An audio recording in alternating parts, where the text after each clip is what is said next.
que había varios titulares en medios. Sí, lo estoy viendo justamente. ¿Lo tienes ahí a la mano? A ver, cuéntanos. El 14 de agosto de 2017, el diario El Heraldo de México publicó en portada: Estado de México aprueba venta de alcohol a niños. Esa fue la portada del Heraldo. El retiro de sanciones penales en la venta de alcohol a menores de edad en el Estado de México, propuesta por el Ejecutivo Estatal, se realizó en fast track, ya que en menos de 6 días se analizó y aprobó la reforma. Bueno, cuando evidentemente todos leímos esta noticia de 8 columnas en el Heraldo, dijimos: ¿el Estado de México aprueba la venta de alcohol a niños? Bueno, es algo irracional. Y además mucha reacción de la gente que nos escucha, ¿no? También por eso quisimos tocar el tema, porque mucha reacción de gente que decía: oigan, están publicando esto, se está diciendo esto, si ya ahora... Y bueno, y ahora que regresan a clase los niños, justo el día de hoy, pues también es importante porque estarán más sueltos por ahí los niños, por las calles, y dijimos, bueno, pues vamos entonces a ver de qué va este asunto. Sí, para y el tratar 20... de entrarle más a fondo. Y 6 días después, el 20 de agosto, el día de ayer, el Heraldo del fin de semana publica: el Estado de México vio alcoholismo en menores y aún así, 3 puntos suspensivos. Bueno, tenemos aquí en la mesa, y gracias por haber venido hasta acá. Bueno, quién sabe, igual vienen desde cerca, pero ahorita ya nos lo dirán. El diputado local del PRI, Raimundo Martínez Carvajal, que además preside la Comisión de Gobernación y Puntos Constitucionales. Diputado, ¿cómo estás? Bienvenido. Hola, buenos días. Gracias por la invitación. Saludos a su auditorio. Al contrario, también está aquí con nosotros Arely Hernández, diputada local por el PAN, que también es miembro de la Comisión de Gobernación y Puntos Constitucionales, ambos evidentemente del Estado de México. Si quieres arrancamos contigo, diputado. A ver, ¿qué es lo que sí se aprobó en cuanto a la venta de alcohol para menores de edad? Mira, lo que sucedió es que se modificó el artículo 204 del Código Penal, que en estricto sentido lo que hace es despenalizar justamente la venta. Son una serie de datos, menores, es, ¿no?, una serie de datos, pero no quiero profundizar en los temas técnicos, sino solamente decirte, al final del día, lo que estamos haciendo en realidad es evitando precisamente la corrupción y el manejo inadecuado por parte de algunos casos que se denunciaron por la venta del alcohol. Ahora, el tema no es que se esté autorizando o aprobando la venta de alcohol a menores. Las sanciones administrativas siguen siendo tan o más rigurosas de lo que eran. Lo único que estamos haciendo en realidad es dándole la vuelta al tema penal, porque el tema penal es muy engorroso. Estamos hablando que en 2016 se presentaron 53 casos, de los que solamente se logró una condena, un caso condenatorio, una carpeta condenatoria. ¿De cuántos, perdón, otra vez? De 53. Okay. Ahorita en el 2017 tenemos 26, ningún avanzado. Ahora, ¿por qué es esto? Bueno, porque el sistema penal es un sistema que, si bien es cierto, se ha venido reformando, tratando de modificar, agilizar, etcétera, resulta, sin embargo, un proceso muy largo, y en ese proceso tan largo, la realidad de las cosas es que son muy pocos los casos en los que realmente se acredita el delito. Ahora, hacerlo por la vía administrativa tiene mucho sentido, porque realmente agilizas el proceso y, por supuesto, que las multas son muy altas, hasta 300,000 pesos. Por supuesto, también la suspensión temporal, pero además, frente a la reincidencia, la clausura definitiva del local del que se esté hablando, en eso o del quedó, establecimiento. Entonces, así en estas queda. sanciones administrativas. Entonces, que quede muy claro, a ver, esa cabeza de la que estás hablando, aprueban venta de alcohol a niños, es absolutamente falsa y de muy mala fe. Gracias, pues. Saludo primero a tu auditorio, muchísimas gracias por la invitación.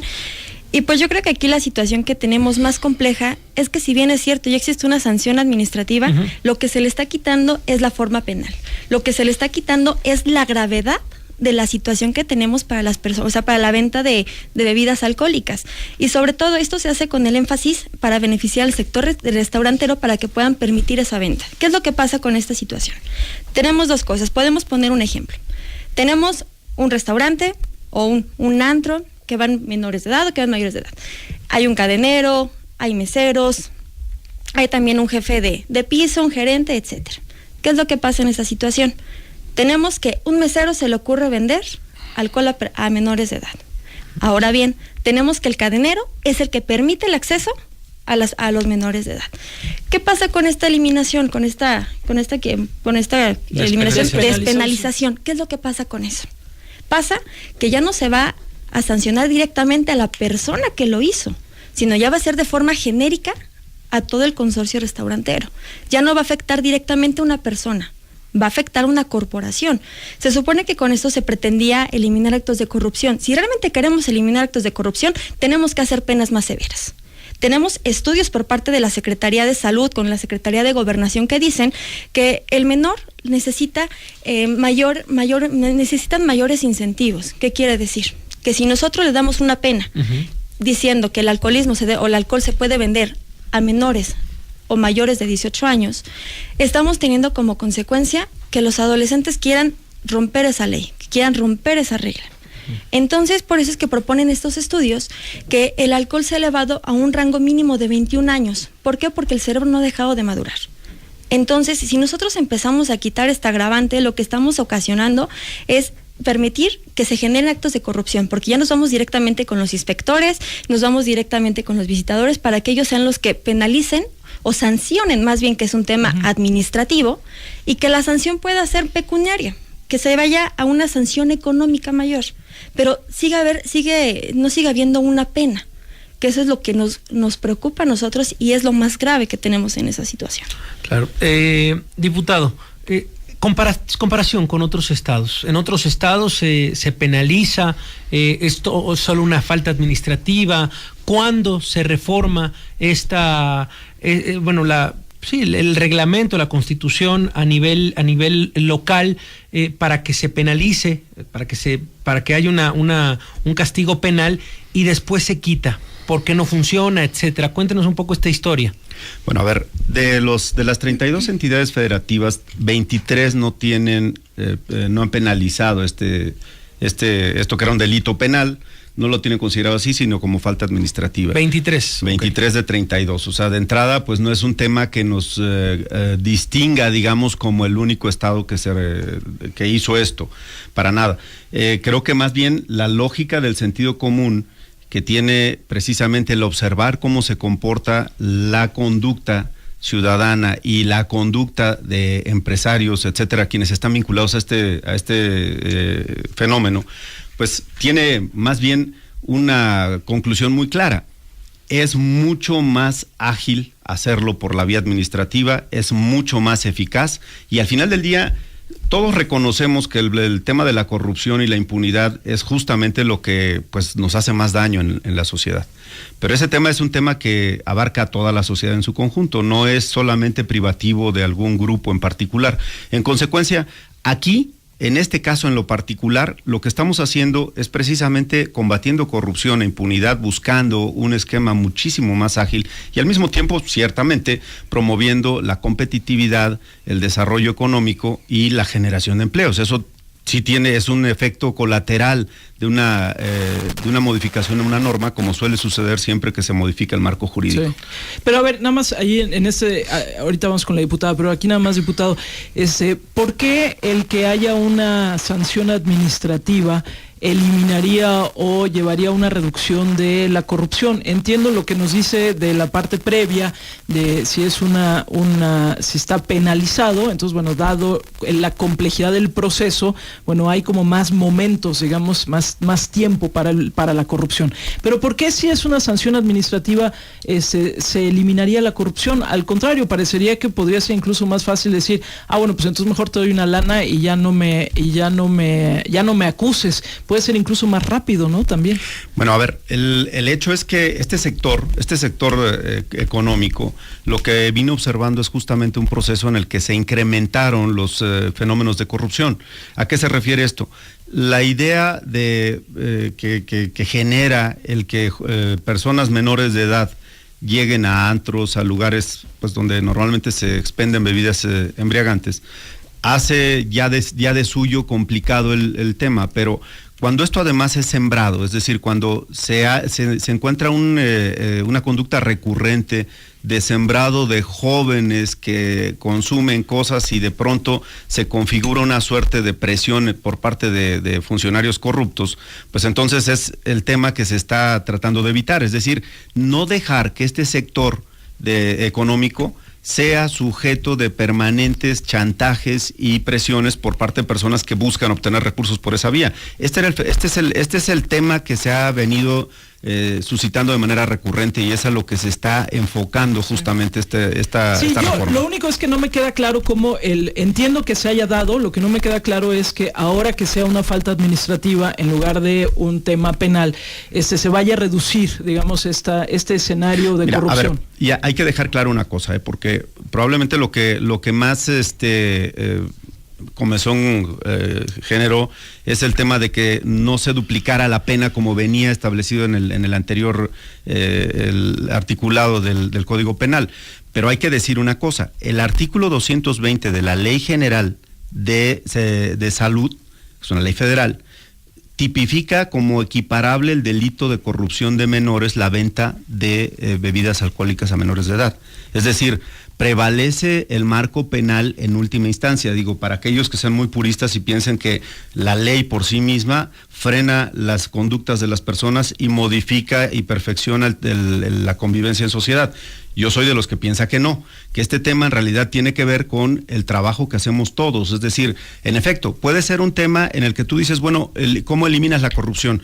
Bueno, este es el tema clave. Lo que tenemos que lograr es que precisamente quienes están siendo objeto de presiones en este sentido sean capaces de denunciar y que sientan que pueden tener un mecanismo expedito, rápido, que les permita obtener una respuesta inmediata. En cambio, si tú me dices, por la vía penal, yo voy a denunciar a fulano de tal porque me está extorsionando, o me voy a defender por esa vía de manera más rápida, realmente yo dudo que cualquiera de nosotros tuviésemos la mejor predisposición para iniciar un proceso penal. Diputada, la pregunta, se está moviendo mucho en las redes, por ejemplo, escribe Ernesto López Portillo, la diferencia está en la certeza de la aplicación de la sanción, es decir, en parar la impunidad, no es el monto de la pena. Pero específicamente, diputada, ¿cuánta gente hay en la cárcel por venderle alcohol a menores de edad? Mira, la cifra exacta no te la tengo, pero aquí la situación que nosotros tenemos y que sí tenemos las cifras es también respecto al consumo de drogas y de alcohol que tenemos en el Estado de México. Somos la segunda entidad federativa con mayor consumo. Y te estamos hablando que el 63% de la población consumidora está de 12 años, a 24 años. ¿Qué quiere decir? Que el 25% ha probado alcohol en su vida y que su tiempo libre lo dedican en fiestas, en tomar alcohol, en consumir. Aquí es por eso la importancia que nosotros le damos. Si bien es cierto, es una sanción, la sanción siempre ha existido el que se clausure, el que se quite la licencia. Eso no es hallar el hilo negro de la solución. Aquí el problema que nosotros tenemos es que ya se está despenalizando la agravante. ¿Qué quiere decir? Que ya no es un delito grave el que se le venda o se le permite el consumo de bebidas alcohólicas a menores. Eso es lo preocupante, lo que nosotros tenemos que enfocarnos. ¿Por qué? Porque si bien es cierto, dicen que el sistema penal es muy, muy tedioso, que tenemos que ir a denunciar, que quién sabe si salga, si sí o si no. Aquí la situación también está en que tenemos que poner a trabajar más a la Fiscalía del Estado para que realmente sea una justicia pronta, una justicia expedita. Pero que sea que tenga esté tipificado en el Código Penal, ¿qué resultados ha dado en los últimos 5 años? Esa sería la pregunta, porque si efectivamente ha dado resultados el hecho de que sea una falta penal, bueno, pues evidentemente sí se podría justificar, pero no sé si los tenga, diputada, o si tenga alguien los resultados de que sea una sanción penal y no una sanción administrativa. A partir de eso creo que podemos ver si funciona o no. Si me permiten, yo coincido en el tema de la preocupación. Cualquiera que niegue que le preocupa el tema del consumo de bebidas alcohólicas por parte de la juventud y la niñez, pues la verdad es que sería un inconsciente absoluto. Eso, creo que en eso todos coincidimos. Lo que creo que no es el tema es lo que se ha incrementado en efecto en las cifras es el nivel de edad en el que por primera vez consume o prueba bebidas alcohólicas algún niño, un joven, etcétera. Pero ojo, esto tiene que ver con un problema social. No lo constriñamos solamente al tema de la ley o no la ley. Me parece que es verlo de manera muy reductiva. Yo decía hace rato, si ya el encabezado con el que partimos esta entrevista de por sí es escandaloso, si nosotros aún a esto le agregamos todavía las cifras y decimos que el Estado de México en efecto es el que tiene mayor número de cifras, es muy sencillo, es el estado más grande del país. O sea, tenemos 17 millones de personas y nos han crecido 2 millones en los últimos 2 años y medio. Sí, eso tiene lógica, tiene una lógica demográfica. La sensación ahí lo que vamos a tener es que creo que el problema al final es integral. Yo creo que la pregunta que hace Risco es fundamental. Si antes funcionaba, entonces sí valdría la pena decir si antes funcionaba, ¿por qué lo quitan? Si no funcionaba, bueno, la pregunta es si ahora va a funcionar. Nos queda relativamente poco tiempo. Diputada, entiendo que van a interponer una controversia constitucional. Es una acción de inconstitucionalidad. Cuéntanos. Tenemos 30 días para poder interponerla. De los diputados que votamos, 31 votamos en contra de esta reforma, 39 votaron a favor. En este caso, para poder interponer una acción de inconstitucionalidad se necesita por lo menos una tercera parte de los diputados, que en este caso son 25. Y estamos conjuntos PAN, PRD, Movimiento Ciudadano, Morena y PT. Entre nosotros formamos 31. Tenemos 30 días después de que se publique esta norma en la Gaceta Oficial, cosa que no ha sucedido. Digamos que ahorita estamos en un limbo legislativo que hasta que no se publique no podemos interponerla. Ya la Corte nos dirá cuáles son los criterios y efectivamente nosotros estamos en lo correcto o están en lo correcto que sea solamente una sanción. Entonces nosotros estamos por interponer esa acción de inconstitucionalidad cuando tengamos ahora sí publicada la norma. Okay. Concluyendo, diputado, entonces, en este momento, en el Estado de México, si yo le vendo alcohol a menores de edad, ¿qué sucede? ¿Cuál es la sanción? Pues de entrada, lo primero, nada más déjame contestar tu pregunta de hace un momento. Fueron 53 casos en 2016. Sí. Ojo, 53. Solo una carpeta realmente obtuvo resultado condenatorio. O sea, una persona en 2016 está en la cárcel por vender. Nada más. Y habría que revisarlo con todo cuidado. Eso de estar en la cárcel puede ser relativo, porque recordemos que la pena es conmutable, incluso. Entonces, realmente estamos hablando de yo creo que este es un tema que es más mediático que de fondo. Ahora, en el otro caso, ¿me repites la pregunta? Sí, la pregunta, ¿qué sucede en este momento si yo vendo alcohol a menor de edad? Es concluyente. En el Estado de México se mantiene prohibida la venta de bebidas alcohólicas a menores de edad. Y las multas para quien lo haga pueden ser superiores a los 300,000 pesos o bien una suspensión temporal de 90 días y si reincide, suspensión definitiva y clausura del negocio. O sea, la pena sigue siendo suficiente y además quiero reiterar, el artículo 220 de la Ley General de Salud equipara este delito con el delito de corrupción de personas menores. ¿Qué quiere decir? Y es penal. Quiero hacerte una aclaración. Hasta que no entre en vigor el decreto que se ha publicado, que es al día siguiente de su publicación, seguimos con la norma anterior. ¿Qué quiere decir? Que seguimos con la agravante de la venta de bebidas alcohólicas. Ahorita. Así es. Exactamente. Bueno, pues le damos seguimiento, ya verán todas las reacciones que hay. Hay muchísima gente que dice que así nos va a combatir la corrupción, porque la corrupción al final es una cadena muchísimo más compleja. Y bueno, pues también hay quienes dicen aquí que si no habían cabildeado las empresas para que ustedes modificaran así la ley. En fin, ya verán ustedes ahí lo que está diciendo la gente, pero nos parecía muy importante, sobre todo dijimos, bueno, si hoy arrancan clases, pues veremos sobre todo a más menores de edad por ahí. Gracias, diputados. Al contrario, gracias. Gracias. Gracias. Gracias. Así las cosas.